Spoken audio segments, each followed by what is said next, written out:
What's up, you guys? Godzilla Fan Freaks coming at you today with another review. And between all of the uh, Kong, King Kong mania that's been going on this channel, recently getting the NECA and the Mezco and doing the reviews on them, and then the V-Rex figures coming in and doing a review on them.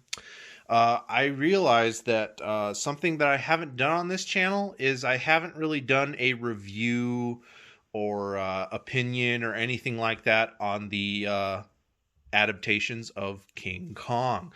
I haven't done any reviews or anything on these three films at all on this channel. So with Godzilla vs. Kong right around the corner, and with, of course, the recent reviews kind of surrounding King Kong, I thought, what better time to just take a look at all three of these films and just kind of go over the differences in each one, because even though they all follow pretty much kind of the same storyline, they are different in their own special ways, whether that would be effects, and there's just so much you can go into with each and every one.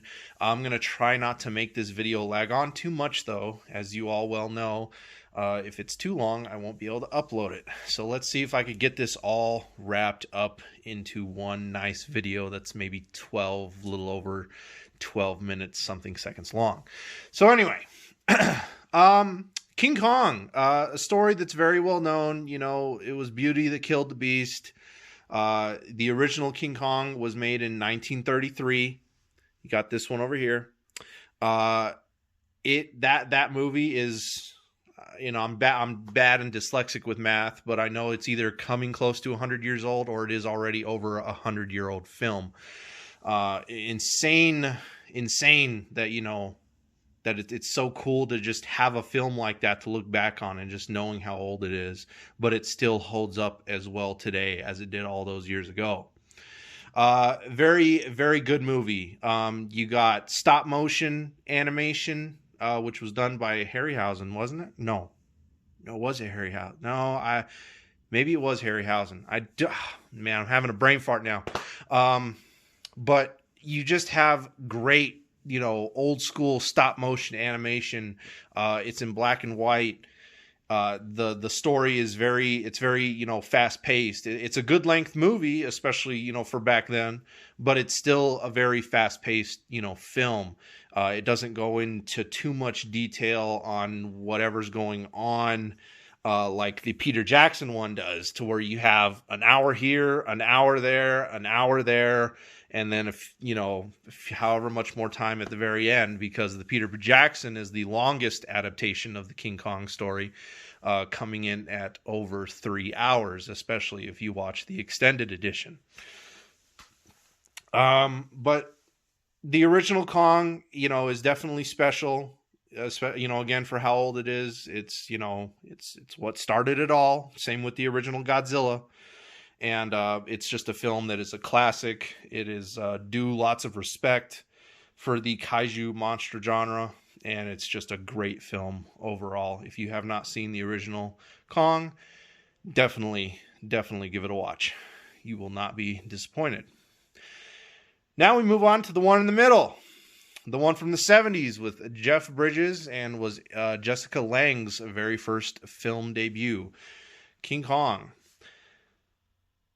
This one takes a little bit of a different turn. Instead of it being, about the film industry and a filmmaker, it actually has to do with like an oil company going to search for oil reserves.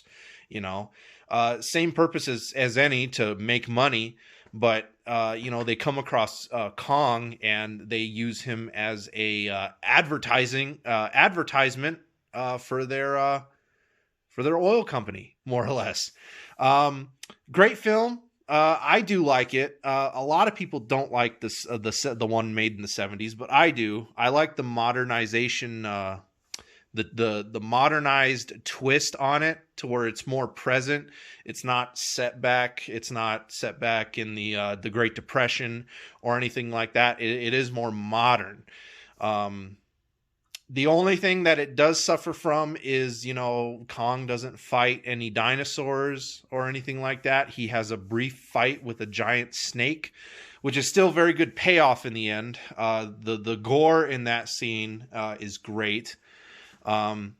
The special effects in this movie I like a lot. Again, it's more of a Godzilla take on it if you think about it, because it's a guy in a monkey suit. And then you have, of course, the 40-foot mechanized King Kong that they made for this film that was only shown for like brief seconds towards the very end of the movie. A lot of the movie's budget was spent on that giant mechanized 40-foot monkey. And I think in an interview or something somewhere, one of them says if they didn't like spend so much time on that giant 40-foot King Kong robot, that who knows how much better the King Kong suit and maybe what else they could have thrown in on Skull Island could have been. So it was kind of a downer that a good chunk of the movie's budget went to building that robot. And again, another twist: instead of the Empire State Building, he climbs the World Trade Center at the end, and instead of airplanes, they got helicopters with chain guns. And again, the ending for that is, again, it's kind of gory. This Kong has a lot of gore in it, considering. I mean, not crazy gore, but more blood than what you would expect. Because when they're blasting them with the chain guns, you got like blood spraying and splattering all over the place. And again, when he tears the jaw of the snake, that's pretty cool. But it's a good adaptation nonetheless. I like it. Now we move on to the final adaptation of King Kong, the Peter Jackson film, which a lot of people are mixed on this one. You like it or you love it. I don't mind it. Again, I don't mind it at all. I think it's a good story. Sure, it's long as heck. Even if you watch the theatrical version, that's still clocking in at like 3 hours and 8 or 11 minutes or something like that. And of course, if you watch the extended version, that's still well over 3 hours. You got, they spend so much time in New York, and then on the boat getting to the island, and then on the island, you get all that. And then of course, afterwards, being in New York and everything like that. So it's like, They really go into detail of everything around and try to cram in as much as they can, to where it may be long, but I enjoy watching it. It goes into so much, detail, and you get so much jam-packed into it that it's a long movie, and some parts might be not as well as others, and you might start falling asleep. But in the end, it is a good adaptation. And again, the effects in that one are CGI. So again, you look at all three of these movies, you have stop motion, practical effects, CGI. So again, you have the different effects used in each one that kind of helps, put them apart, even though it's all the same story. You have the very modern twist of the 70s one, which makes it stand out. And then, of course, these ones, it's more or less the same. It's, set back in the day. You do have Easter eggs in the Peter Jackson one Easter eggs from the original, that are in the Peter Jackson one that you're like, hey, I saw that in the original, or that was in the original, or just little, twists here and there. Especially, Jack Black playing Carl Denham, and when they're in the taxi talking about, they're trying to find a girl, and they say, Faye, sorry for my dogs. They're barking at a car or something outside. Where he ends up saying like, oh, Faye's a size 4. And it's like, yes, but she's doing a film with RKO. And then he's like, Cooper, I might have known. And that, because the original Kong, Fay Ray played the original Ann Darrow, and then RKO was the, picture production that did the original Kong, and then Cooper, who was the original director for the Kong. So you got little things like that. Whoops, kind of hit the table and move my camera. Anyway,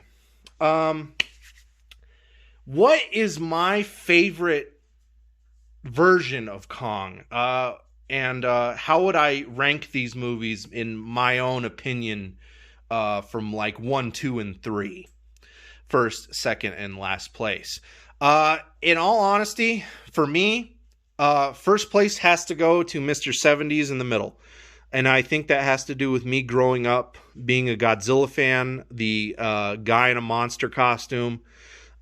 Even though it does go out from not having as much dinosaur action in it or anything like that, I like the modern twist. Again, I'm a sucker for the practical effects, man in suit.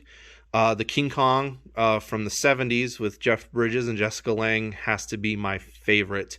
The sequel, which I do not have a copy of, King Kong Lives, hopefully I do come across that film one of these days and add it to my collection. But I have seen it. It's good. It's not a necessary sequel. It's really off the wall and out there.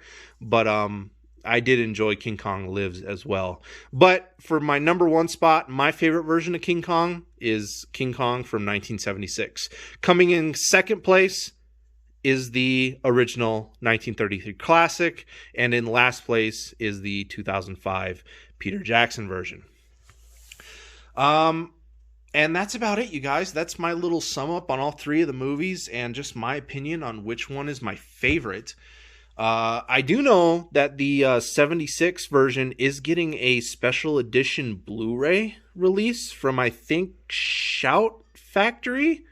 And that one supposedly has the extended made-for-TV edition.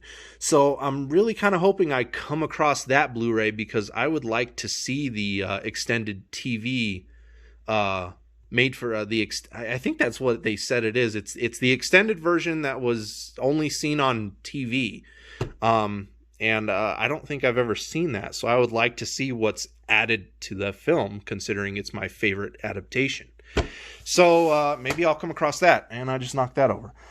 Anyway, that's about it, you guys, on my little review and opinion on the King Kong adaptations. Again, we got Godzilla vs. Kong right around the corner. And yeah, so we will see you guys always in the next video. We are Godzilla Fan Freaks. Please comment, like, and subscribe. Check out Godzilla Fan Freaks on Facebook. And like always, you guys, we will see you guys in the next video. Thank you for watching.